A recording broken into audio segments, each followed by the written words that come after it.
Smack my bitch up.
Smack my bitch up.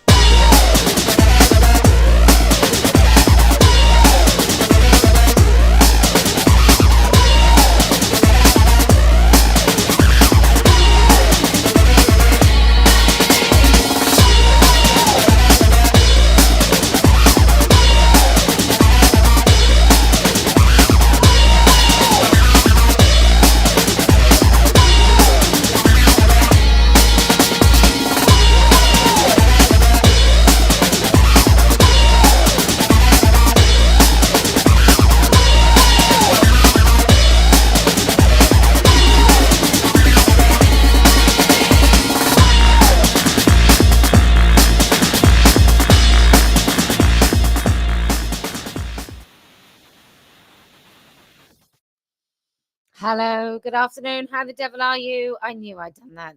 I've given myself no color whatsoever. Anyway, it's coming up to Mother's Day, and I've been doing some fun things. And I listened to Louis Theroux, and I listened to Louis Theroux with Adam Buxton because I'm still very, very disappointed in Adam Buxton being such a terrible, terrible misogynist. I shouldn't have been surprised, really. It's all a little bit posh bro dude stuff. Um, and then I listened to Louis Theroux and Jermaine Greer, and I have to say that I was also a little bit disappointed. I didn't know, for example, that Jermaine Greer had tried to sort of do a softer, more gentle version of like porn magazines.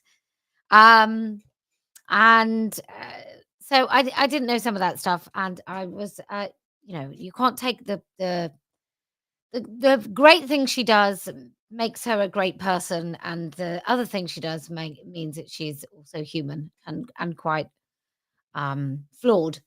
And I was very interested in how she doesn't want to talk about trans, but then she kind of did talk about the whole thing, but then didn't want to talk about the whole thing.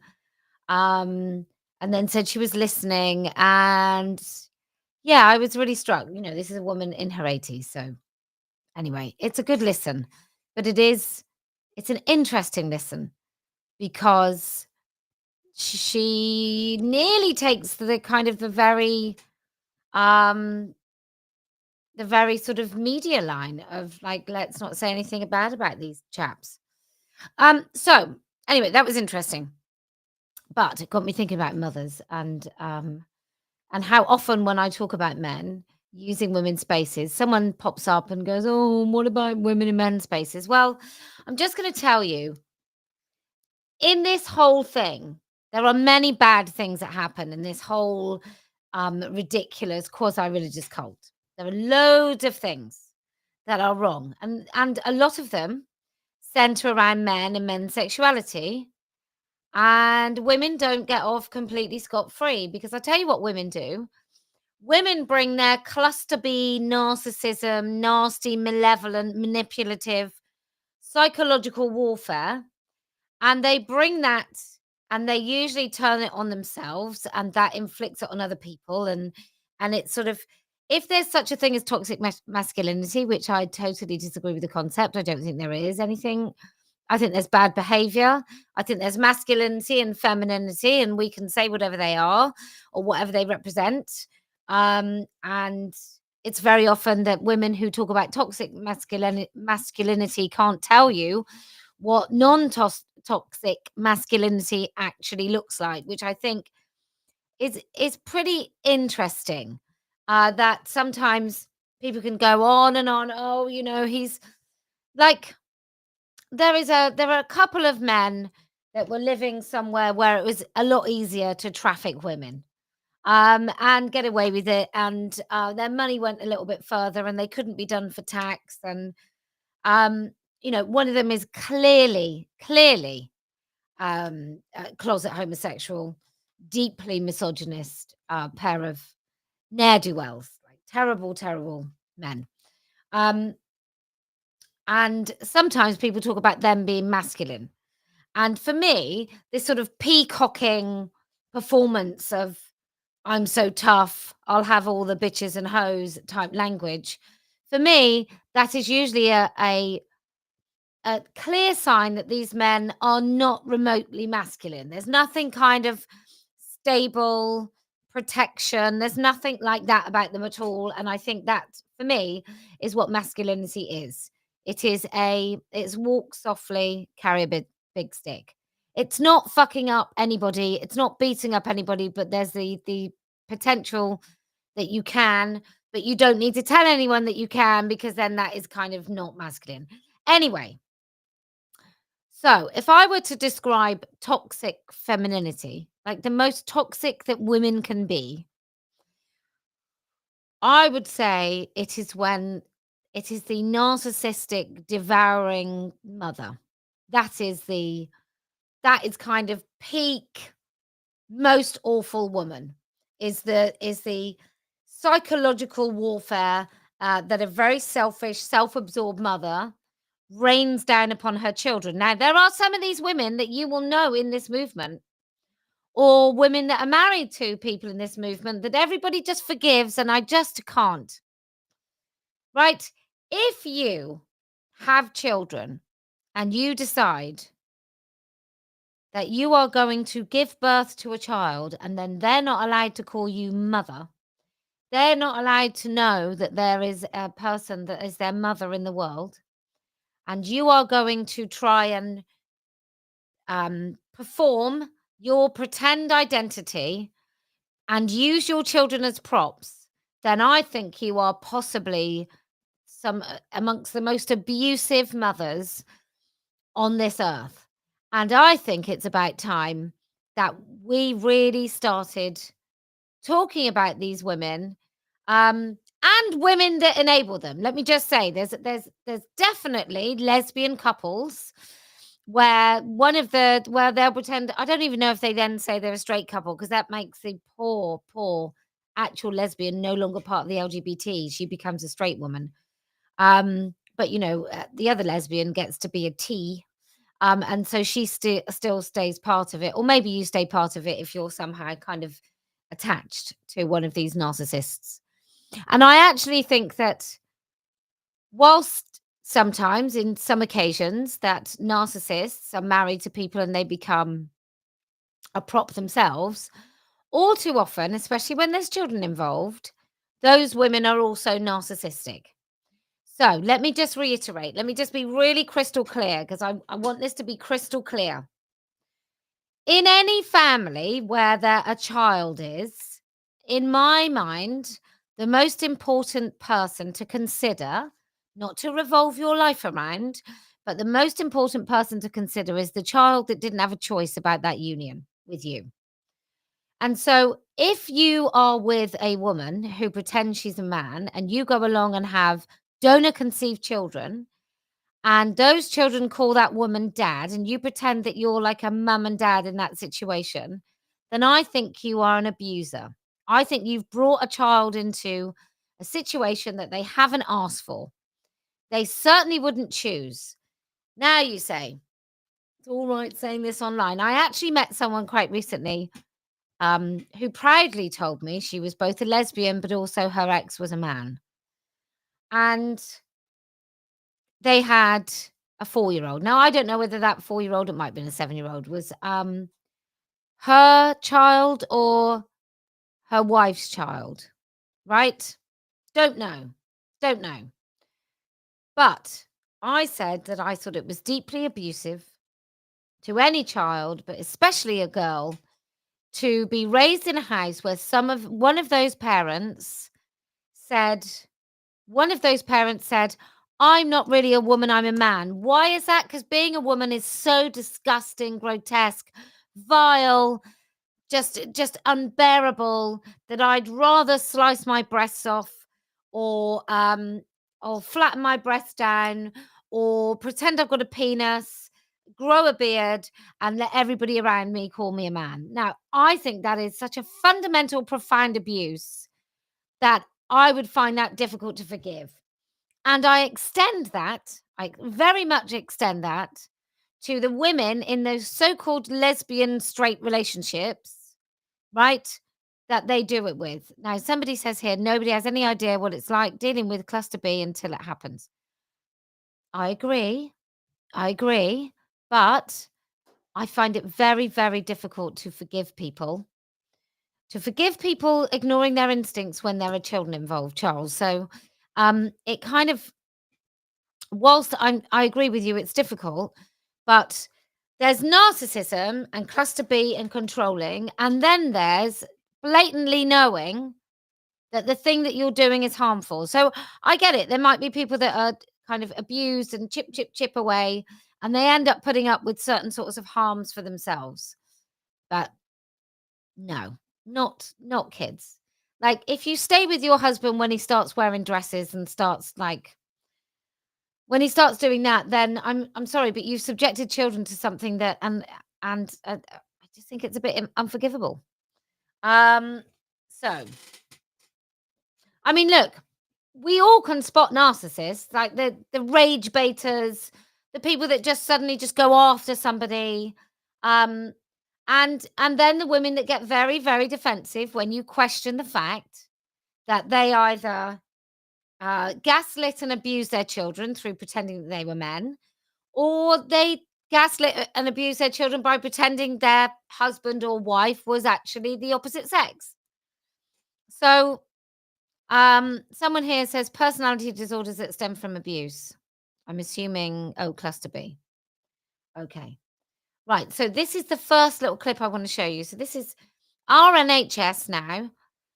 Because of narcissistic women who call themselves trans men, because of those women, we have lost some of our language, right? We have lost some of our language where we are not called expected mothers, we might be called birthing persons. And all of this is because of these very malevolent, narcissistic, self absorbed, pretty horrendous women. And that's why you don't get just a smear test like women. You might get women and people who identify as men or people that have a cervix. So our language gets erased like that. Birthing person, etc., is to include these narcissistic women. And so our language gets diluted. And then when you dilute our language to birthing person, then it means that anyone can be called a mother because that's the way the language works. You both give it away to someone else and it becomes meaningless, and also you cease to use it for us. So you in one fell swoop, we are no longer pregnant women, we are birthing persons. So we've lost woman from that, pregnant women, and we've adopted birthing person. So it's like erase and switch to something. Both of those things totally dilute and erase what it means to be a woman.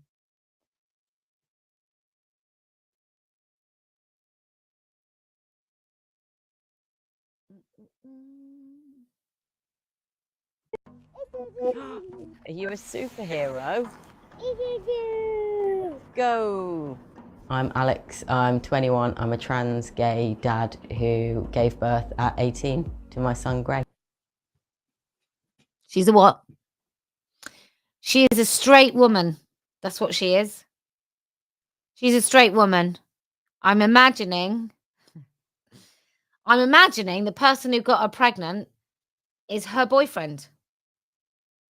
I was born female. I transitioned to male around the age of 14, 15. I changed my name, I cut my hair, I was wearing male identified Can I just say, this is clothes, and I felt mean. The fact that she is straight really does dispel the myth, which I think people get a little bit stuck on, that every single woman that decides she's a man is a lesbian, because it's so terrible to be a lesbian. I think actually for some of these young women, there's a lot of attention seeking, and there's not quite measuring up to being a straight girl. She's not quite measuring up. Whatever in her head has made her decide she's not measuring up. That's what this is. And rather than being cast out by females in their social grouping, because let's face it, and I'm not going to be too kind about this, but teenage girls are fucking awful. Generally speaking, many teenage girls behave absolutely atrociously to other teenage girls, like just horrendous. And so for some of these girls, they don't really fit in with other girls. And so for them, it's easier to opt out completely and pretend that they're not a girl then, rather than just live with the rejection, which is very, very painful. So for some of them, that will be the trauma that instigates this pretending to be something that they're not. a lot better about myself. I found out I was pregnant a couple months after my 18th birthday. There was no plans to start a family. It was a complete shock. It was a mix of feelings of feeling terrified and also excited at the same time. But as soon as Gray was born, I knew that that was How cute is that baby? the path I was meant to take, and he's an amazing kid. Hi! When I was admitted into hospital, all the doctors and all the nurses were lovely. They said he, they called. I mean, I don't know how I feel about this. Like, you don't want to upset a woman when she's giving birth, but also she is a woman, and I wonder what would happen if just nobody had ever gone along with this. Like, it's so insane. My dad, they were all. So they took that baby from her vagina with all the blood and the amniotic fluid all over the baby that was still pouring out of her vagina. And she said, they all said to her, here you are, Dad, here's your baby. Very much on side with the pronouns that I was preferring to use, and it wasn't we were forced into the roles of mum and dad. I started my medical transition at the age of 19 and Gray was 6 months of age. When I had my first vial of testosterone, Gray came with me to the appointment. And Oh, gosh, that's so sweet, isn't it? When she was injected with poison for her female body that might lead to early death and vaginal atrophy and heart failure and permanent anxiety and all the other nasty things that come with it, like having to have a hysterectomy, which then can lead to Alzheimer's and cancer and so on. It was so sweet that she took her son. and he's then followed me to every appointment since. Should we go? Yeah. Go on then. Let's go and talk to the doctors about daddy having testosterone. And you're very much part of this, aren't you? What do you call me? What do you call me? What do you call me? What do you call me? When I became a single parent, Gray was around the age of 6 to 9 months. It was like starting over from scratch. Relearning how to be a parent, but doing it with both roles being on you. This one. So we had, so she had to be mum and dad, which kind of is ironic, isn't it? She had to be both parents. I wonder when she said gay. I wonder if she said. I wonder if her ex was also a pretend man. Maybe. Me and Gray are a team. We know each other inside and out now. I think being a single parent has definitely given us the chance to become closer than we would have been. What is that? Oh. I want to teach Gray how to be happy in his own skin. And I want to teach my son how to be happy in his own skin, because I was so happy, delighted, just elated in my own skin that I pretend to be the opposite sex all day, every day. How to be an individual without the fear of judgment from other people. Being a parent has definitely made me grow and develop. Doesn't say dad, does she? Like, not being funny, but if I'm talking about my kids, I very rarely would say being a parent, unless I was talking to men who I felt a bit sorry for and felt like I needed to include them. But I'd say mum. I see parts of me in him. He's such an individual and he's such a character, and he's been that drive behind me to want to do better and want to excel at what I do. If you see a crocodile, don't forget to scream. Happy people, yeah, they seem happy, don't they? Oh, that's annoying that I've left you with that in the background. Let me just change. Okay, so I wanted to show you that because I thought it was really important to just think about that young woman becoming a mum, and then, like, what sort of environment is that for a child where, like, there's going to be questions about bodies. Just very crazy. Very, very crazy. The whole kind of foundation of that family is bullshit, right? So very, very crazy. So let's have a look. I'm gonna show you something devastating in a minute. Just I don't even, yeah, I'm gonna show you something terrible. But first of all, we'll have a look at this.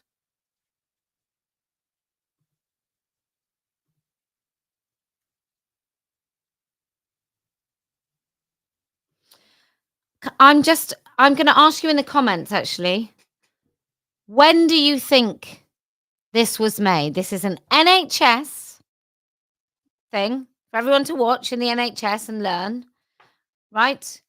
I want you to tell me when you think the NHS was pushing this shit. And I want to remind you, just before we watch it as well, that the NHS is now talking about having an entire wing, like a massive, great big building, wing, floor, department, which specializes in tearing off the forearm of a girl, fashioning it into a tube. They choose that because it's got less hair. Fashioning it into a tube and stitching it somewhere kind of between the belly button and their vagina.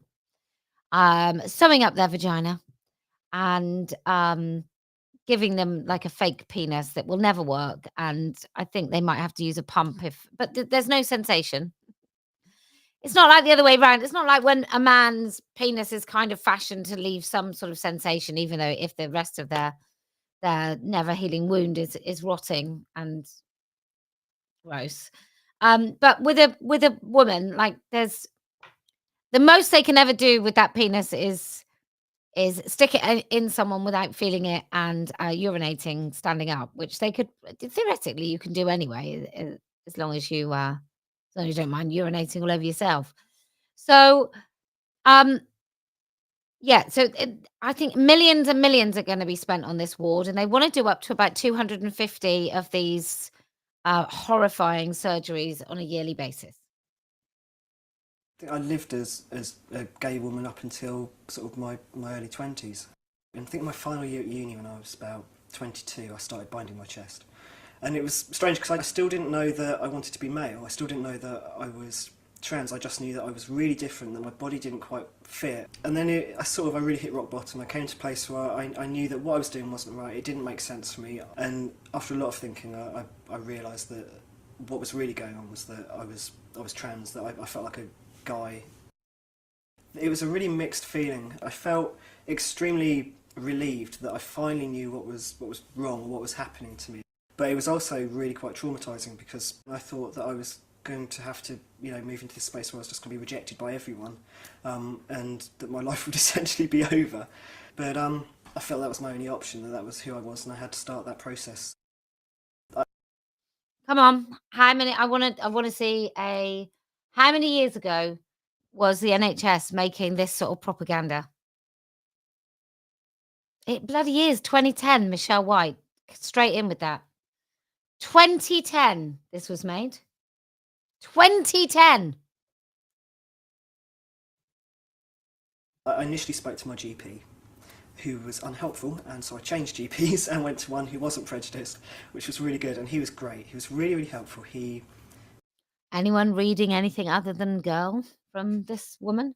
I mean, seriously, is anyone actually thinking she seems remotely like an actual man? He spoke to the PCT. They advised him that I needed to see a psychiatrist, and I was really fortunate. There was a psychiatrist there who used to work in a gender clinic, who had some awareness of the issues and was actually able to be really supportive. That was where I started to feel like it might actually be okay, and that it wasn't going to mean the end of everything, but it was more of a beginning.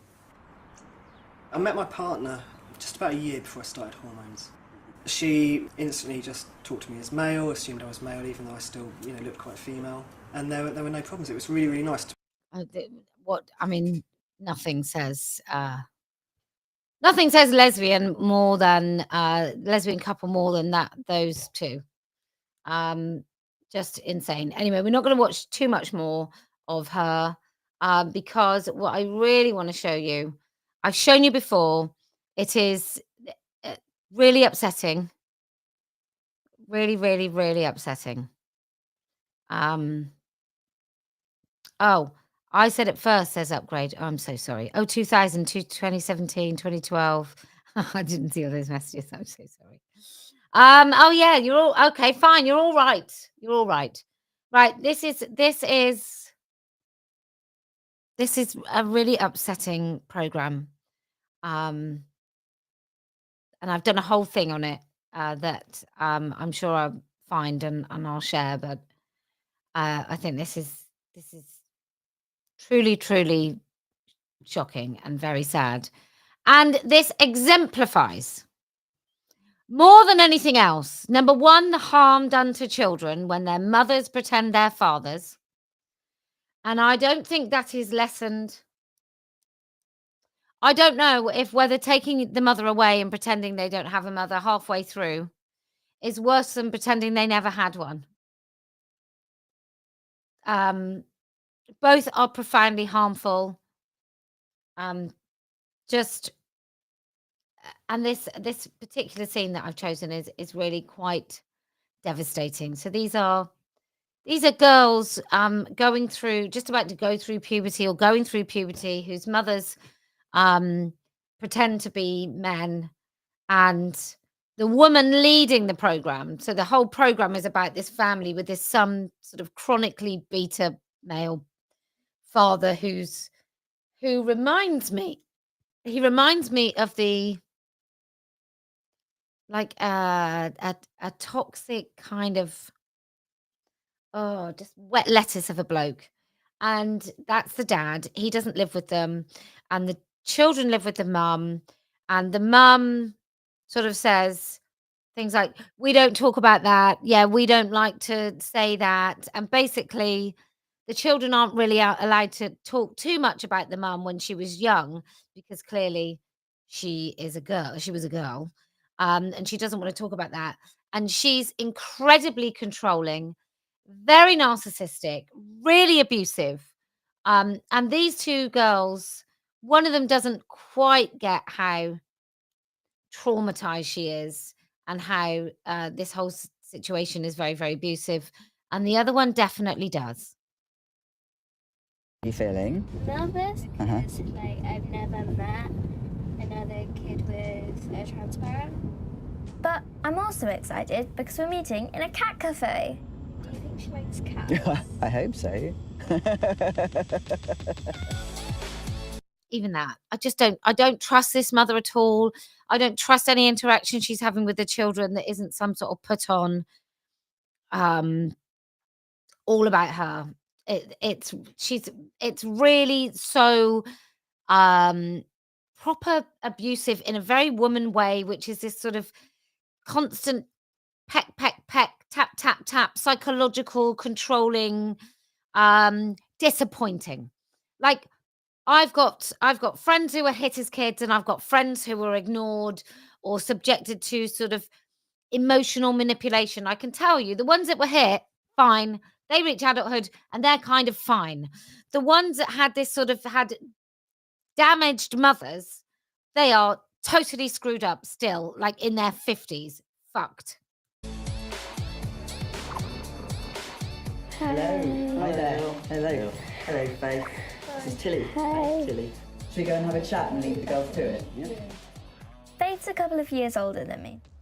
Were you nervous when you moved up to secondary school? Very nervous because I had to make loads of new friends and I only told people about Tony if they asked. So Can you imagine? Can you imagine saying to your little girl, do you know what? You're going to grow up into a woman, but it's such an awful, terrible, vile, terrible thing that I'm going to opt out. I'm actually a man, because being a woman is just the most dreadful thing on this earth. I mean, so harmful. like I've got a birthday party coming up. Do you have any advice for telling friends about my dad? If they don't understand, explain. Say, my mum's not she anymore, but it's good because they're happy. Yeah. Once it's out there, it'll get easier. No. There's even that thing, right? And it happens in divorce. I've seen it happen in divorce where people say, your kids are just happy for you. You know, if you're happy, your kids are happy. No, they're not. That's not true. That's not true. If you're an unhappy mother and you wear women's clothing and you call yourself Janet and you're mummy, your child is happier no matter what you kind of have to shove down your kid's throat. Your child is happier to have that, regardless of how you feel about it, than have you make all these choices to make you happy. Like, how insane do you have to be to think that your children are genuinely, I'm not saying like if you're living in abuse and your husband's like beating the crap out of you, clearly your children are happier out of that, but it's not always for you, actually. It's for them because they're children and that's how they think. But this idea that, oh, it's okay because mum's happier, that is not how children think. You can't touch it. Do you want to go find some pets? Yeah. Oh, yeah. He's so soft. You're cute. It's not been easy for Faith, and she's been going to counselling for extra support. It was all very new to me. I was like upset. Oh, who am I going to call mum now? You know how your friends are like. I'm going to just play that again because I think it's. Listen to what she says. How could any mother do that? How could anyone who cared about this child at all do this? Soft. You're cute. It's not been easy for Faith, and she's been going to counselling for extra support. It was all very new to me. I was like upset. Oh, who am I going to call mum now? You know how your friends are like, mum's going to make this for tea or something. And then you're like, I can't say that. Yeah. So like, I'm having counselling to try and help me cope.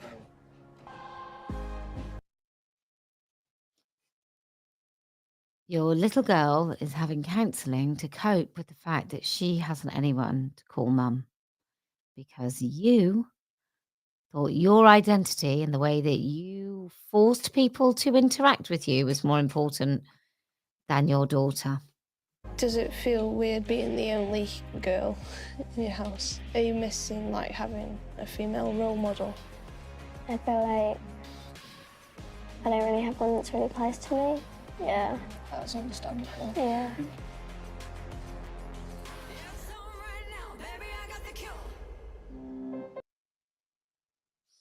So I just wanted to show that. I just want everyone to understand, like, as much as I go on about these pornified, disgusting men in our spaces, and that really is like the main focus of my activism. I reserve quite a substantial amount of focus and condemnation for women who do that to their children, and women who marry women who do that to their children, and people, there's people in this movement and they still call themselves by male names, and everyone still says that they're brilliant champions. I mean, I guess I have a slightly higher bar, that you at least not have to be an overt abuser of kids. Just I just think these are some of the most toxic women on the planet, on planet Earth.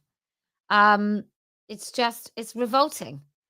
The daughter actually went to counselling, grief counselling, to help her, because it was like her mother had died. Because I've got no one to call mum anymore. So that narcissistic, malevolent, narcissistic, self-absorbed woman pretending to be a man on a daily basis, what she decided is that her daughter no longer could call her mum. And that sort of psychological damage is everlasting, lifelong, or very expensive therapy for years. 4 years. So that's what I just want to be clear, because I came across someone the other day and everyone was saying this person was this amazing champion, and then I understood that she had a female partner who pretended to be a man, and there's 5 children. I just think, no, you don't. I'm sorry, but you don't get to talk about harm to children whilst you have absolutely irreparably harmed your own children. Okay? It's not okay. It's just not okay. And that goes for any single parent who either endorses or becomes, claims to become the opposite sex. You inflict a profound harm on your children that cannot be undone. You can't go back. And I don't know. I don't know a single mother who doesn't think that she's at times done an absolutely terrible job and wishes that she could turn back time and do it all again and undo some of the stuff. And I don't know anybody that doesn't feel like that. But that right there is on purpose, with knowledge, selfish.